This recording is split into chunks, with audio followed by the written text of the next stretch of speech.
Salut à tous, donc bienvenue sur l'entrepreneuriat style, Thierry #Henry. Aujourd'hui donc je te parle donc d'entrepreneuriat social pour l'épisode 49 avec donc Jean Guillot, qui est donc une entrepreneuse qui entreprend dans l'entrepreneuriat social, sujet qu'on n'a jamais traité encore ici. Elle est donc cofondatrice donc de Connexio, Konexio, qu'elle a fondé donc avec Binta Jamais. Donc deux femmes qui ont vraiment donc le cœur sur la main sur le cœur. Donc voilà. Avant de remercier les sponsors, je vais juste donc te préciser que j'ai fait cet enregistrement sans avoir donc le micro que j'ai actuellement. L'audio n'est pas parfait, mais j'ai préféré quand même donc le garder que de refaire donc l'audio. Donc je te dis tout après donc avoir remercié les sponsors. Dropeasy, c'est l'e-commerce pour tous sans les soucis de l'e-commerce classique. Plus besoin d'avoir du stock ou de faire des colis. Tu n'as qu'à choisir les produits, les mettre en valeur sur ta boutique Dropeasy et encaisser l'argent. Même si tu n'y connais rien en e-commerce ou en marketing, pas de souci, Dropeasy a été créé pour que tu puisses te lancer rapidement et facilement. Lance-toi dans le dropshipping de qualité avec Dropeasy. Ils ont des partenariats avec des fournisseurs européens et des produits de grande qualité. C'est pour cela qu'ils t'offrent une formation complète. Il te suffit de tester gratuitement pendant 14 jours aujourd'hui avec le lien suivant: thierry-du6henry.fr/Dropeasy. thierry-du6henry.fr/Dropeasy. ConvertKit, outil numéro 1 pour la construction de ta liste email. Comme tu le sais, l'argent est dans la liste. Je te conseille donc de commencer aujourd'hui à construire ton business avec ConvertKit. ConvertKit te permet de gérer ta liste email et de configurer ton autorépondeur de manière simple et conviviale. La segmentation de mes abonnés par groupe afin d'obtenir un contenu spécifique à leurs besoins n'a jamais été aussi simple. ConvertKit est une puissante plateforme de marketing par email qui automatise énormément le processus de gestion des listes email, ce qui t'offre la possibilité de concentrer tes efforts ailleurs, tout en continuant à faire grandir ton business. Pour tester gratuitement pendant 14 jours aujourd'hui, il te suffit d'aller sur le lien suivant: thierry-du6henry.fr/CKT. Donc thierry-du6henry.fr/CKT. Donc voilà, donc de retour après donc avoir remercié les sponsors. Jean Guillot donc va nous parler en fin de compte de son parcours, de pourquoi en fin de compte elle fait du social, parce qu'elle elle est surdiplômée comme Binta, elle pourrait faire autre chose, et donc elle a créé donc cette association qui est donc plutôt bien aidée, bien entourée. Donc tu vas voir, donc elle a vraiment des noms et des partenaires assez importants. Donc si tu veux aussi donc la soutenir, n'hésite pas à aller donc sur le site, je te mettrai les liens dans le show notes. Je te dis à tout de suite avec Jean Guillot.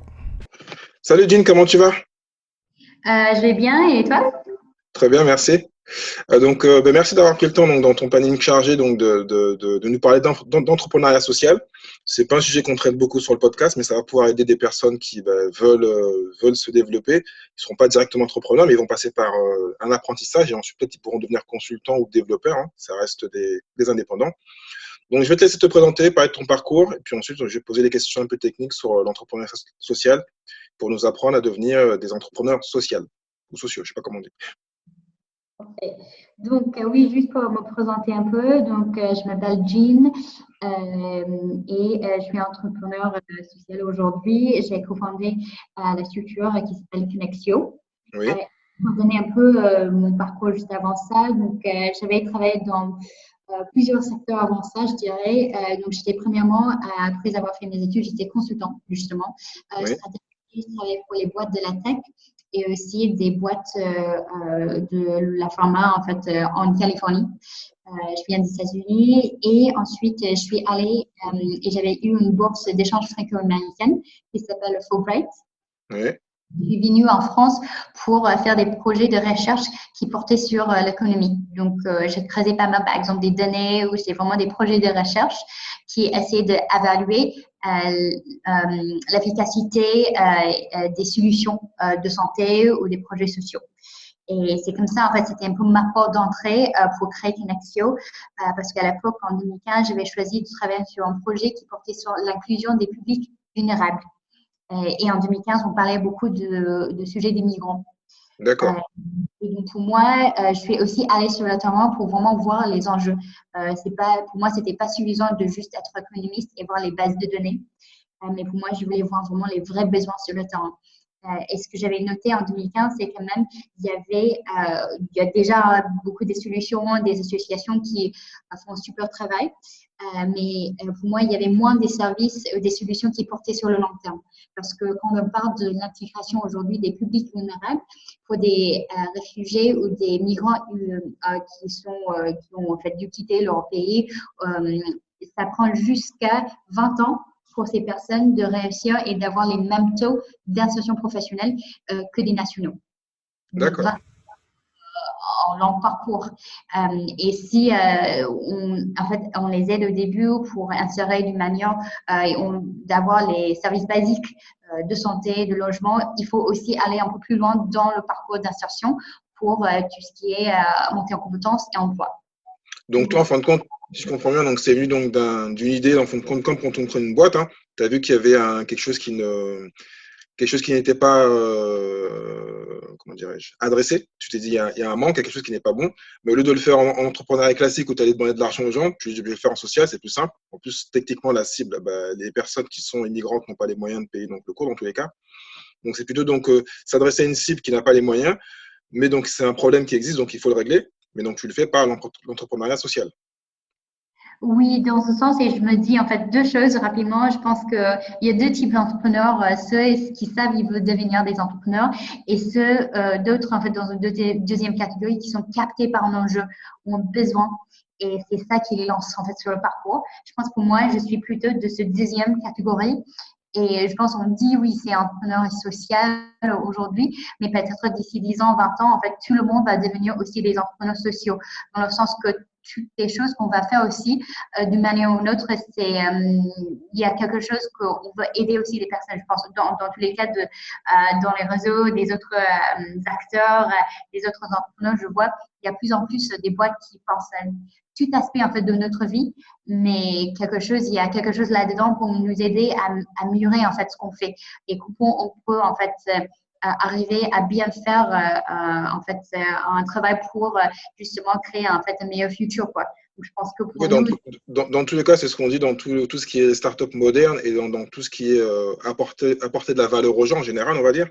Donc, c'est vrai que s'il y a toujours un domaine social, c'est plus poussé dernièrement et c'est une grande tendance qui vient de San Diego et qui vient un peu de partout, où on se dit, bah, il n'y a pas que le profit. Le profit, c'est bien, parce qu'avec le profit, on fait plein de choses, mais c'est le profit pour pouvoir faire des choses derrière, pas juste pour pouvoir se mettre dans les poches. C'est pour pouvoir changer le monde et aider, en fin de compte, le maximum de personnes.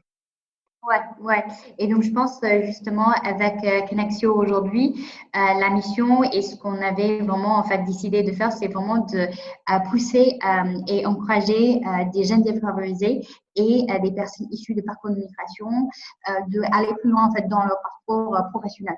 Donc, on fait à la fois, on propose des parcours de formation. Ça peut être sur des compétences de base numérique jusqu'à un niveau un peu plus poussé et avancé, et aussi un accompagnement aussi socio-professionnel derrière. Donc aujourd'hui, on propose plusieurs types de parcours. On travaille aussi, on avait lancé notre première collaboration au niveau international avec les Nations Unies au Malawi. On travaille dans un réfugié de 40 000 habitants pour les former aussi sur un de nos parcours et ensuite de les envoyer vers les plateformes de freelance en ligne. D'accord. Donc, si je comprends bien, tu as aussi donc donc c'est pas que de la France, c'est aussi donc à l'étranger. Oui, je pense qu'on a quand même une ambition aujourd'hui parce que dans le secteur d'activité qu'on avait choisi, si on parle de formation et vraiment la formation pour assurer qu'il n'y a personne laissé de côté par les grandes transformations numériques aujourd'hui, d'ici 10 ans, en fait, c'est 1,2 milliard d'emplois qui vont être impactés au niveau mondial par ces transformations. Et ce qui est important à noter, c'est que c'est effectivement les personnes les plus vulnérables aujourd'hui qui vont être le plus touchées par ces impacts. Les personnes sur des métiers moins qualifiés aujourd'hui, sur certains secteurs d'activité qui sont vraiment en risque de changer beaucoup. Et donc, notre mission, c'est vraiment de faire monter en compétence ces personnes pour qu'ils retrouvent si ils vont changer aussi de parcours professionnel ou ils trouvent justement un réussite professionnelle. Et donc, Connexio, donc c'est pour qui? Parce que tu as parlé tout à l'heure des jeunes. Donc, est-ce qu'une personne qui a 50 ans, qui veut, donc, qui est en fin de compte de la cible de la personne illettrée, techniquement, on va dire, veut en fin de compte se former, est-ce qu'elle peut le faire? Ouais, non, je pense pour nous, je pense on a quand même les publics qu'on voit souvent chez nous aujourd'hui comprennent des jeunes, mais c'est pas pour dire en fait pour nous justement oui, on travaille avec des publics aussi plus âgés, on a plus une gamme aussi en termes d'âge et justement en fait sur certains métiers aujourd'hui, si on parle des secteurs d'activité comme le BTP, hôtellerie-restauration, les services de nettoyage, c'est souvent des métiers où ils ont commencé à avoir vraiment une digitalisation sur les tâches qu'ils vont faire en fait, d'une manière quotidienne. Et c'est important que les gens en fait soient formés et soient en fait vont monter en compétences pour assurer qu'ils aient les compétences pour les prochaines années à venir. D'accord. Donc, quels sont les types de formations? Je crois qu'il y avait donc, moi j'avais vu, donc tu avais plusieurs types, donc Digistar, je crois, Digitou. Est-ce qu'il y a eu des changements ou c'est toujours pareil? On a plusieurs parcours, oui. Donc, on a deux gros parcours. Notre programme digital qui est vraiment sur les compétences numériques de base et un deuxième parcours sur les métiers numériques, donc notre parcours code qui comprend les deux briques. Donc, il y a DigiStart qui est plutôt un parcours de découverte numérique parce qu'aujourd'hui, il y a quand même pas mal de choses. Si on voulait vraiment aller vers les métiers numériques, devenir développeur, il y a des choses à tester, voir si on aime ce métier ou pas. Donc, on a un parcours qui laisse nos apprenants vraiment bien découvrir, voir les fondamentaux en fait de programmation, créer en fait le premier site et ensuite décider s'ils vont lancer dans un parcours beaucoup plus intensif. Et ça, c'est notre parcours Digitus, qui est en formation certifiante en 600 heures et avec une possibilité de livrer le titre professionnel développeur web et web mobile à la fin. Donc, quand tu dis 600 heures et formation diplômante, c'est quoi? C'est un type de CQP? C'est quel type Oui, de… c'est un titre qui est reconnu dans le RNCP et c'est un titre qui est effectivement agréé par le ministère du Travail. D'accord. Et est-ce que donc, indirectement, tu te mets en concurrence avec les structures qui, eux, font de l'entrepreneuriat classique, on va dire, qui font des profits? Est-ce que tu te mets en concurrence avec eux? Comment ça se passe? Je pense dans ce cas-là, nous ne considérons pas comme c'est vraiment des concurrents. Je pense que c'est bien d'avoir plusieurs acteurs parce qu'en fonction des profils des apprenants, en fonction des différents types de métiers, il y a quand même aussi toute une nuance dans les métiers numériques aujourd'hui, les manières aussi, les différentes approches pédagogiques. Je pense que même il y a la place aussi pour plusieurs types justement d'écoles en fait qui font des formations. Pour nous, quand même, on a un suivi assez approfondi, comme on travaille avec des publics assez éloignés de l'emploi, où on fait aussi vraiment un travail sur les compétences relationnelles. Pour nous, souvent, ce qu'on voit, c'est les compétences techniques. Si on avait retenu des candidatures de nos apprenants, ils ont la capacité technique d'aller plus loin, mais quelquefois, ils n'osent pas ou ils n'ont pas encore la confiance en soi vraiment pour aller plus loin, en fait, pour parler avec des professionnels, pour vraiment bien se présenter lors des entretiens. Donc, pour nous, c'est plus cette approche globale qu'on travaille, en fait, lors de notre parcours. Bah, surtout que moi, alors, je sais pas, là, je vais essayer de répondre pour toi. Alors, je sais pas si j'ai raison, mais je vais poser une question un peu bizarre. Quelqu'un qui vient, qui a déjà des diplômes et qui a déjà une expérience hors développement, est-ce que tu le reçois? Est-ce qu'une personne qui a un bac plus 3, bac plus 4 et qui pourrait payer la formation ou aller ailleurs, pourquoi? Est-ce que toi, tu le prends quand même? Ou tu le dis, ben non, allez vers une structure parce que vous avez les moyens, vous êtes pas quelqu'un qui passe par nous, qui devrait passer par nous. Ouais, pour nous, justement, en fait, on priorise quand même des publics qui ont les besoins en fait assez forts. Et donc, ouais, typiquement, si on voit que quelqu'un, en fait, ils ont déjà des moyens en fait de pouvoir accéder à d'autres types de formations, ça va être pas parmi en fait les premiers on va prendre sur notre liste. On essaie de travailler quand même avec des associations, d'autres acteurs qui nous sourcent des candidats qui justement ont des qui, d'une manière ou d'une autre, en fait, qui doivent faire face, en fait, d'exclusion sociale. Donc, on essaie de travailler déjà avec eux et vraiment voir comment on va enlever des freins. Donc, pour répondre rapidement, c'est pas aujourd'hui la priorité, les premiers apprenants on va prendre. Et donc, concernant le retour, parce que là, actuellement, donc, vous avez 3 ans, c'est ça environ? 3, 4 ans? On a 3 ans. Est-ce que donc vous avez des bons taux de retour? Les personnes sont plutôt prises dans des grands groupes, dans des petits groupes, parce qu'ils sont bien inclus, parce que comme ils viennent souvent donc pas tous de banlieue, mais ils ont un background qui peut-être des fois peut les bloquer, même s'ils ont les compétences. Tu connais un peu l'esprit français. Est-ce que donc ils sont bien accueillis? En général, ils s'insèrent bien, ou est-ce que plutôt ils vont plus vers l'entrepreneuriat, vers le consulting, vers le freelance? Ouais, donc pour nous, en termes de où sont nos apprenants aujourd'hui, donc jusqu'à présent, on avait formé 700 personnes lors de nos parcours de formation et on a un taux de sortie positif à 6 mois en fait à la fin de la formation de 70%. Donc pour nous, ouais, c'est effectivement il y a une variété dans les types d'entreprises aussi qui engagent nos apprenants, mais on a aussi plutôt des grosses structures comme Thales, L'Oréal qui avaient pris des talents et aussi des plus petites. On a plusieurs, par exemple, apprenants qui sont engagés à Station F parmi les startups dans l'écosystème des startups aussi. De Station F, c'est ça? Ouais. Ok. Ah bah, c'est très bien. En fait, ouais, donc, il est vrai qu'on n'en a pas parlé, mais bon, parce que pour ceux qui ne connaissent pas Connexio, vous êtes plutôt bien connectés. Il y a vraiment un bon réseau. Comment ça, tu l'as travaillé? Parce que bon, on va peut-être rentrer sur une autre partie en fait, de l'interview. Plutôt vraiment une personne qui est actuellement à la fibre entrepreneuriale, mais qui ne veut pas faire des profits ou créer le prochain Apple, voudrait donc devenir entrepreneur social. Tu vas me dire donc comment devenir entrepreneur social et comment réussir à faire comme vous avez fait. Parce que je répète, hein, tu as aussi donc une cofondatrice. Et donc, comment vous avez fait donc, pour tisser ces réseaux, avoir toutes ces personnes qui vous soutiennent? Parce que sur le site, on voit vraiment, il y a beaucoup, beaucoup de partenaires, donc c'est un travail énorme. Comment donc, tu montes l'équipe? Comment tu fais pour vivre aussi, hein, parce qu'on n'a pas trop parlé de chiffres, mais comment tu fais pour vivre et est-ce que techniquement, tu fais quand même une toute boîte? As quand même de l'argent pour financer ces 700 personnes à former. Ouais, je pense donc plutôt, tu voulais dire des conseils, par exemple, pour comment on est arrivé à ce stade et aussi comment on peut conseiller d'autres entrepreneurs. Voilà, qui en fin de compte ont les compétences, mais ne savent pas peut-être pas comment, ont une idée en fin de compte d'aller dans le social, mais ne savent pas comment faire. Ouais, pour moi, en fait, j'ai une phrase que j'aime bien, ce qui est, en fait, en anglais, on dit c'est start before you're ready. Parce que d'un côté ou de l'autre, on va jamais penser, on est prêt de se lancer. Donc, déjà, un peu ça sur ceux et je pense qu'il y a aussi des manières de piloter, de tester, même si vous n'avez pas toute la solution et toutes les précisions, en fait, déjà bien calées. Mais on peut toujours, en fait, commencer avec quelque chose, une version très simple, notre MVP, par exemple, et toujours améliorer, optimiser, travailler sur ça. En termes des choses ils nous ont aidé en fait à aller jusqu'au aujourd'hui.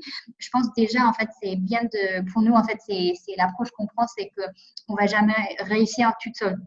On va toujours travailler bien avec nos partenaires parce que même si on prend le cas de nos formations, pour bien réussir, c'est pas juste nous qui est important, mais c'est aussi, par exemple, des partenaires, si on parle de nos publics non francophones, ils doivent déjà en fait avoir fait des cours de français, par exemple. Ils doivent déjà aussi être suivis d'une manière sociale par d'autres structures, pour le logement ou d'autres choses.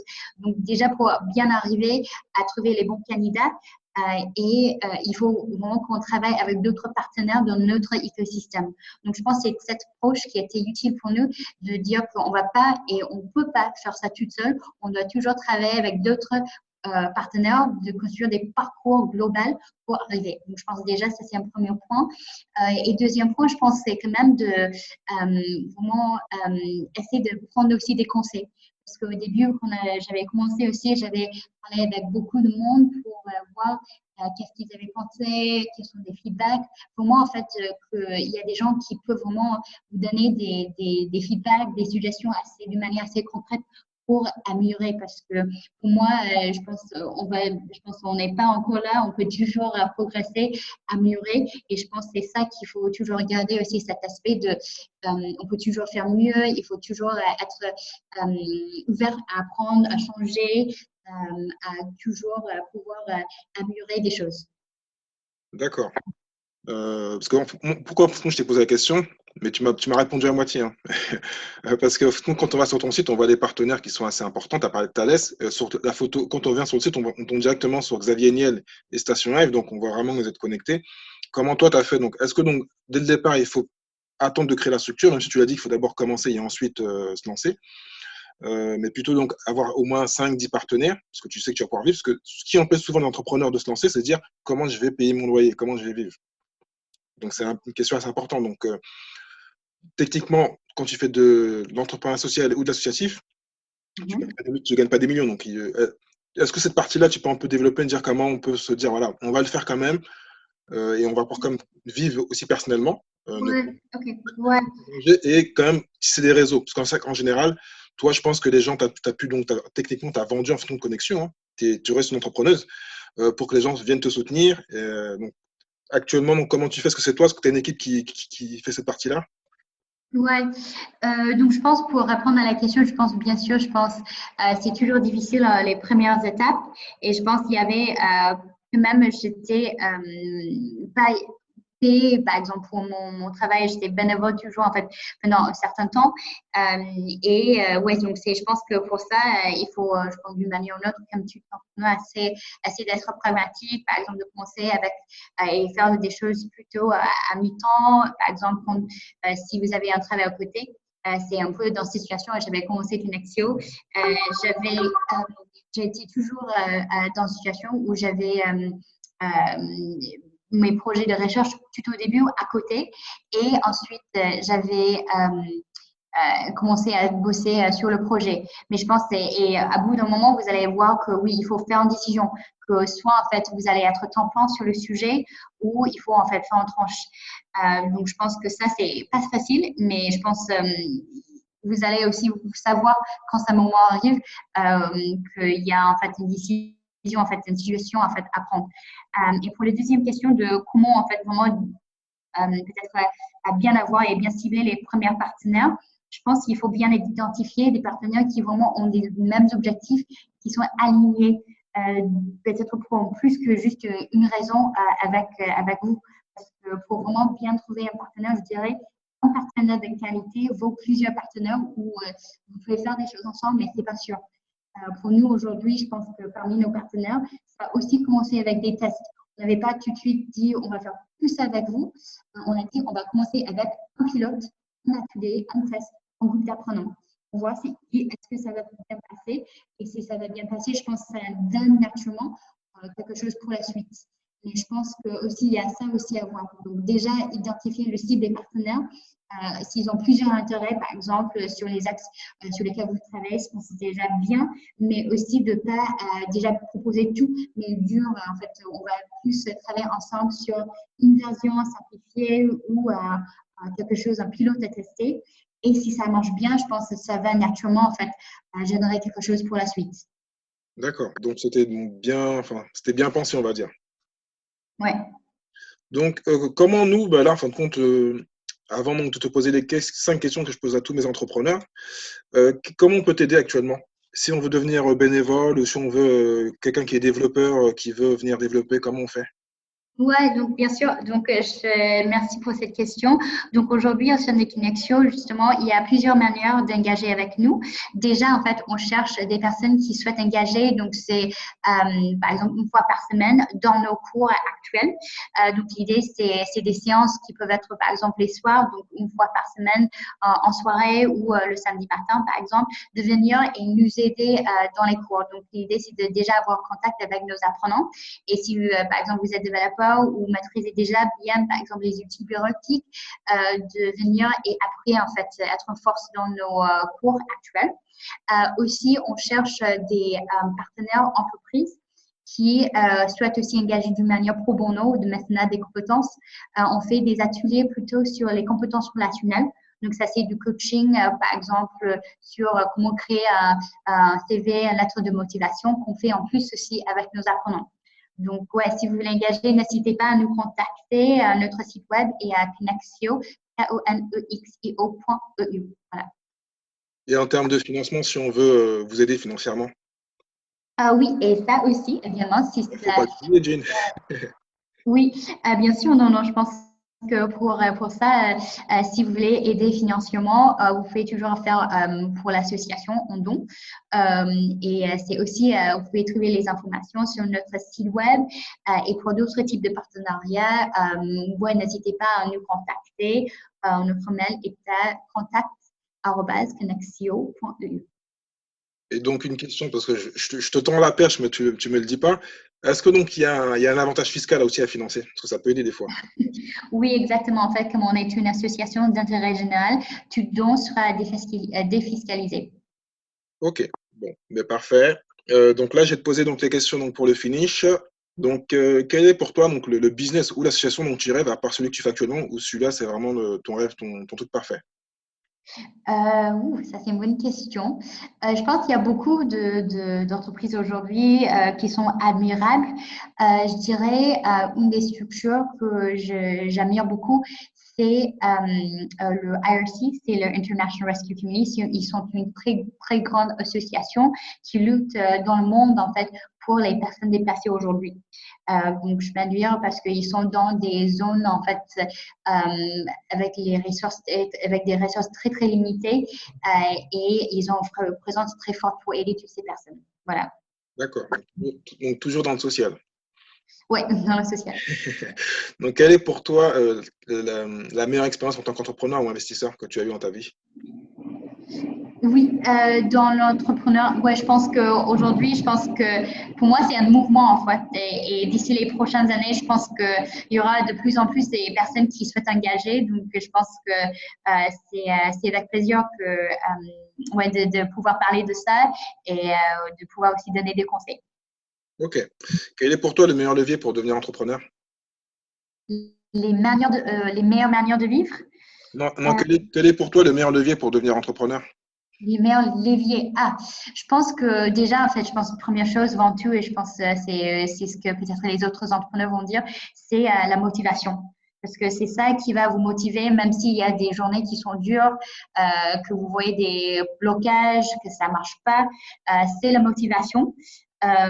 Et ensuite, oui, la persistance. Mais après avoir ça, c'est aussi de savoir que vous n'allez pas faire ça toute seule et de voir comment vous allez pouvoir recruter d'autres personnes de faire partie de l'aventure avec vous. D'accord. Très bon conseil. Quel est le livre que tu conseillerais à tout entrepreneur et pourquoi? Ok. Donc, pour moi, c'est entrepreneur. J'ai 2 livres en fait à vous conseiller. Pour les entrepreneurs sociaux, il y a un super livre qui s'appelle Lean Impact. Et c'est écrit par quelqu'un en fait qui avait travaillé dans le secteur privé et ensuite qui était à la tête des structures en fait par exemple USAID qui est en fait la structure pour le soutien des projets de développement international aux États-Unis. Donc elle a écrit pas mal des témoignages sur les structures avec qui elle a travaillé, comment ça a marché. Et pour les entrepreneurs, d'une manière générale, je conseille un livre qui s'appelle The Hardest Things of Hardest Things. Donc, c'est en fait un livre sur, j'imagine que vous connaissez déjà. J'ai déjà entendu, ouais. J'ai jamais lu, mais j'ai déjà entendu, ouais. Ouais, ça donne quand même des conseils sur des choses qui sont peut-être pas si évidentes quand on commence à lancer dans l'aventure, mais qui deviennent en fait dures de faire et comment en fait prendre des décisions lors des moments où c'est vraiment critique et c'est vraiment pas facile de pouvoir trancher et faire un choix. Oui, je crois que c'est l'ancien patron de Intel, la personne qui a créé Intel, qui a créé ça. Et tous les grands CEO en parlent, enfin tout le monde en parle, c'est le livre à lire. Ouais, Je ne sais c'est pas. vraiment. Et Lean Impact, je crois que c'est Al Cheng, pour être précis. C'est Google qui m'a aidé, j'avoue. Allez regarder. Mais je mettrai tout ça dans le show notes pour ceux qui veulent aller regarder. Et donc, dernière question, quelle est la compétence que tu rêves d'avoir? Pour moi, je dirais, c'est de pouvoir parler toutes les langues. Ah, bravo, très très bien. Mais ça fait du boulot. Ouais, c'est ça. Si je peux avoir un jour cette compétence, ça sera super parce que Mais je pense que la communication et l'entraide, c'est ce qu'on a besoin aujourd'hui dans le monde. Mais tu l'auras logiquement dans 2 ans, parce que j'étais au salon à CSS à Las Vegas l'année dernière, et il y a quelqu'un qui a inventé des lunettes où ça peut refaire la transcription des langues en lisant sur les lèvres, je crois, et en écoutant, traduisant, quasiment plus de 120 langues. Oh, parfait. Donc, C'est inventé, mais bon, je ne sais pas s'ils vont le sortir, enfin, c'est un peu spécial. J'ai été étonné, donc voilà. Donc, Jean, ben, grand merci. Donc, je mettrai tous les liens pour que les gens puissent te rejoindre. Et puis, donc, moi, je te dis à bientôt. Oui, à bientôt. Merci. Bonne journée. Merci, ciao. Pour l'épisode donc 49, merci à Jean Guillot donc de nous avoir donc parlé donc de l'entrepreneuriat social, sujet qu'elle connaît bien, comme tu as pu le voir. Donc merci à toi donc d'avoir suivi donc l'épisode, même si donc il y avait un audio qui n'était pas parfait. Donc on va remédier à ces petits problèmes que j'ai eu donc par rapport à mon micro et à mon casque. Donc si tu veux soutenir l'émission, n'hésite pas à aller sur iTunes, Spotify, Stitcher, enfin Deezer, tous les sites connus pour le podcasting. N'hésite pas à commenter, à mettre un like, à mettre des étoiles et à partager au maximum d'amis pour que je puisse continuer à faire donc d'autres émissions comme celle-ci. Donc moi je te dis donc à jeudi avec donc un entrepreneur qui a entrepris depuis plus de 20 ans en ligne. Il va te parler donc de SEO, d'affiliation, enfin plein de petits business pour pouvoir commencer en ligne, parce qu'en fin de compte les méthodes n'ont pas trop changé. Il y a eu les réseaux sociaux, il y a plein de choses, mais quand on est malin, on peut trouver les manières donc de gagner quelques petits euros et des fois beaucoup plus, comme il va nous le dire dans l'émission. Je te dis à la semaine prochaine. Ciao, ciao.